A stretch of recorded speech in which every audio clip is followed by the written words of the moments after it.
अ, आलू की काश्त कर रहे किसान भाइयों, वैज्ञानिक भाइयों और जो प्रचार प्रसार में लगे हुए दोस्तों, आप सबको नमस्कार। मैं हूं सुखविंदर सिंह, जालंधर से। आज हम लोगों ने जो बात करनी है वो ये है कि पिछले 3-4 दिन से पंजाब में जो ये जालंधर के आसपास का जो एरिया है उसमें जो पाला या फ्रॉस्ट जिसको बोलते हैं वो बहुत पड़ रहा है और इसने आलू की जो फसल में बहुत भयानक इसने नुकसान किया है। आज समझने की कोशिश करेंगे ये पाला है क्या, ये कैसे नुकसान करता है और क्या इससे हम लोग अपने आलू की फसल को बचा सकते हैं। मैं ये बताऊं कि आप बचा सकते हैं आलू की फसल को, ऐसा नहीं है कि इससे आलू बच नहीं सकता। आइए इस पे चर्चा करते हैं। क्या है कि ये जो आप देख रहे हैं बेसिकली जब ये टेम्परेचर जो 4 डिग्री से नीचे जाता है और ख़ास तौर पे जो सुबह 5 बजे के आसपास जो टेम्परेचर है वो सबसे कम होता है। जब वो 4 डिग्री से नीचे जाता है 3, 2, 1 के पास, तो जो पानी जो आलू के जो पत्तों के ऊपर जो बर्फ़ के कहिए जो आइस के छोटे छोटे क्रिस्टल्स बनने शुरू हो जाते हैं।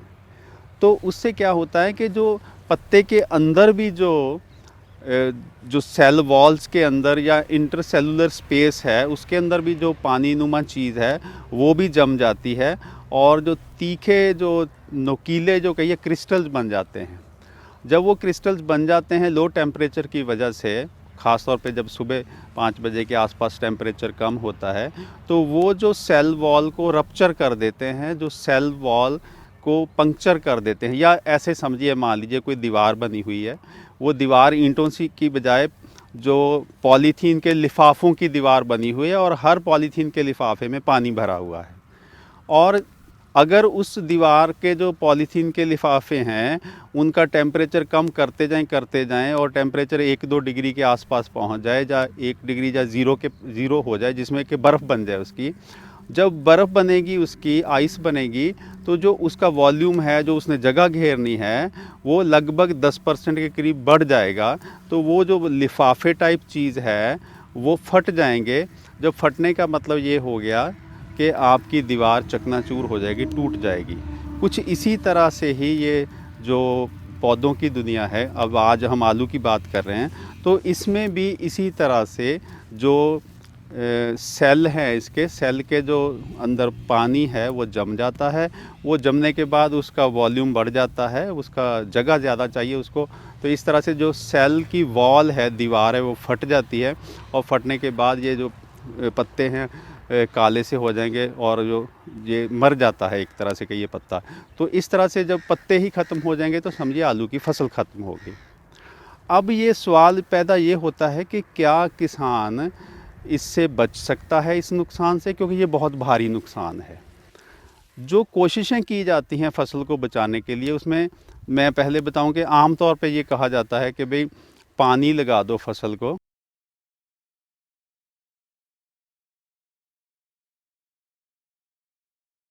और पानी लगा हुआ होगा तो डैमेज कम होगा। ये सही बात है। पर अगर आज पानी, मान लीजिए सुबह 5 बजे कोहरा पड़ा है या पाला पड़ना है, तो हमने पहले पानी लगा दिया, रात को लगा दिया या शाम को लगा दिया, तो उसकी संभावना है कि नुकसान काफ़ी कम हो जाएगा। पर फिर अगर आप देखेंगे दूसरे तीसरे दिन फिर पाला पड़ गया तो वो नुकसान बढ़ता जाएगा। तो आप ये कहिए कि इस पानी लगाने का फ़ायदा किसी हद तक है, पर अब ज़रूरी नहीं है कि पूरी तरह से फसल को बचा सके। इसी तरह से कुछ लोग धुआं करते हैं, पराली को आग लगा के धुआं कर देते हैं, उससे भी किसी हद तक फ़र्क पड़ता है। और कुछ लोग जो हैं जिनके पास स्प्रिंकलर सिस्टम है, जो फव्वारा सिस्टम है, वो रात को 3-4 बजे जाके फव्वारा सिस्टम 1-2 घंटे के लिए चला देते, उससे काफ़ी बचाव होता है। पर वो क्योंकि बहुत सारे किसानों के पास वो सुविधा नहीं है, तो वो तो कुछ कर नहीं सकते। अब सवाल ये पैदा होता है, जो किसान है आलू का, वो क्या, उसकी सोच क्या होनी चाहिए।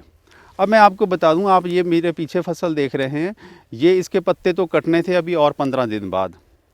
और ये इस साइड में आप देखेंगे तो ये पत्ते कटे हुए हैं। और इसमें कहिए कि इस खेत में जो पाले का कोई असर नहीं हुआ। अब हम ये कहना चाहते हैं कि जो सबसे कारगर तरीका जो है पाले से नुकसान के बचने का, वो मेरे विचार से कारगर तरीका है कि टाइम से बिजाई करना।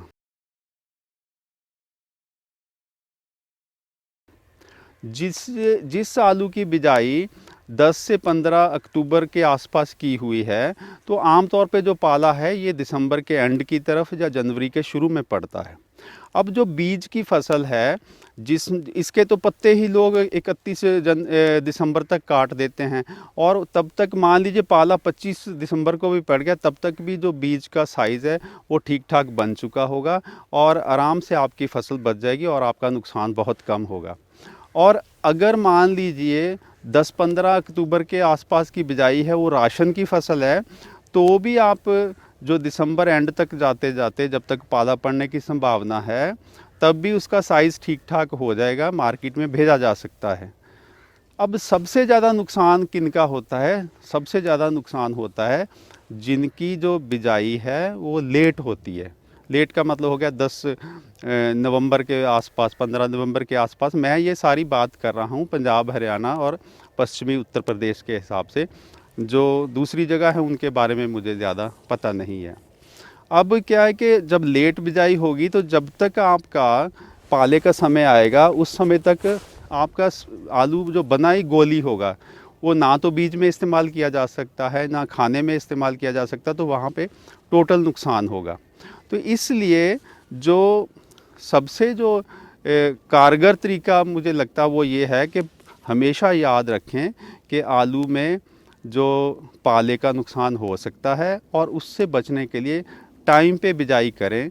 टाइम पे बिजाई का एक तो फ़ायदा ये होगा, बीज की क्वालिटी अच्छी रहेगी। वो कई दूसरी वीडियोस में हमने बताया हुआ है कि टाइम से बिजाई क्यों ज़रूरी है और टाइम से पत्ते काटना क्यों ज़रूरी है।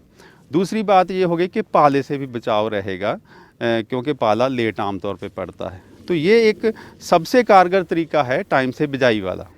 एक बात मैं और बताना भूल गया कि बहुत सारे लोग कहते हैं कि सल्फ़र की स्प्रे करके भी फसल को बचाया जा सकता है।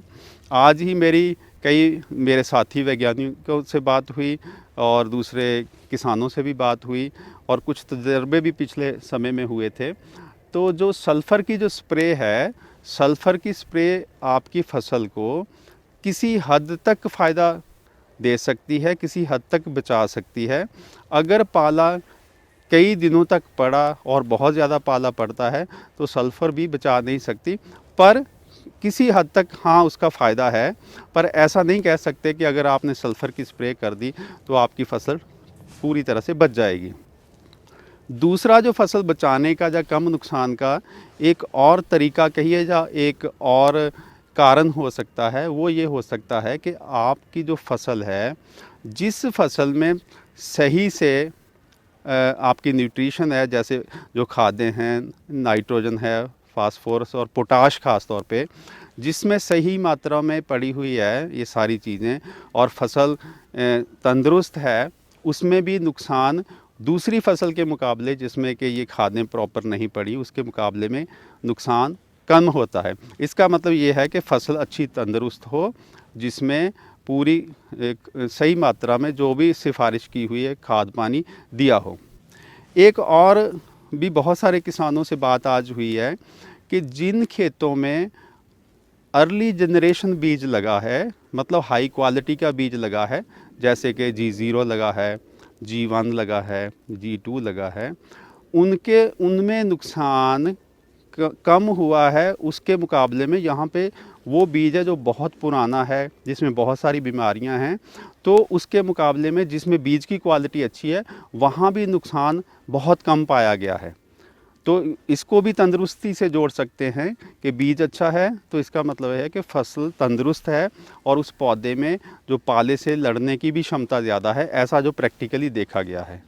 और बाकी आप इस वीडियो को देखिए और कमेंट्स में जाके ज़रूर अपनी राय दीजिएगा, आप लोगों का क्या तजुर्बा है, और अगर किसी के पास कोई और भी तरीका है जो पाले से बचने का, आलू को बचाने का, तो उसमें अपने ज़रूर सुझाव दीजिएगा। हम ज़रूर उन चीज़ों को फिर किसी अगली वीडियो में इंक्लूड करने की कोशिश करेंगे। इस वीडियो को देखने के लिए बहुत बहुत आपका धन्यवाद। और हम चाहते हैं कि दूसरे किसानों से आप लोग जितनी भी आलू के ऊपर ये वीडियोस हैं इसको ज़रूर शेयर करिए ताकि सभी को इसका फ़ायदा हो। शुक्रिया जी।